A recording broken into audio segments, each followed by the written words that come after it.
Americans spend millions of dollars on gas for their vehicles. Many are converting to hybrids in hopes of helping their pocketbooks and the environment. But one family in El Dorado took those efforts a step further and have a car that doesn't rely on gas at all. News 3's Andy Waterman has the story. About a year ago, SIU professor Ralph Tate decided he wanted to change the way he got around while still keeping his PT Cruiser. I really didn't want to get rid of it. I kind of liked driving it.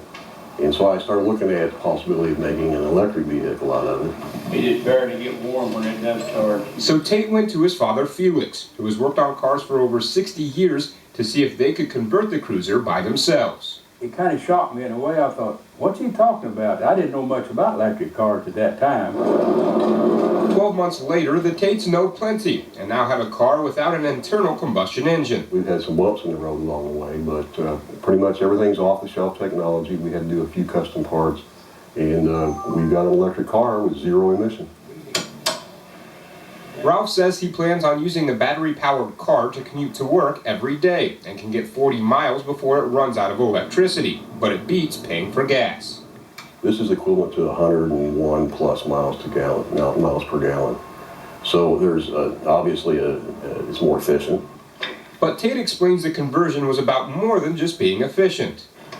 I wanted to have a platform that my students could then design circuits and do some technology development that might actually become something useful, beyond academia. Felix says the switchover was definitely a new experience, and while it costs around $12,000, it will be worth it in the long run. They're expensive to start out with, but look how much money you're going to save over a period of years in buying gas and oil changes and air filters and your antifreeze and stuff like that. You're going to save a lot of money. The Tates say the Cruiser now costs under $1 a day to operate.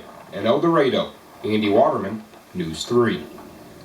Tate says the Cruiser takes about 8 hours to charge every night before being used the next day. It plugs into a conventional outlet, much like charging a cell phone.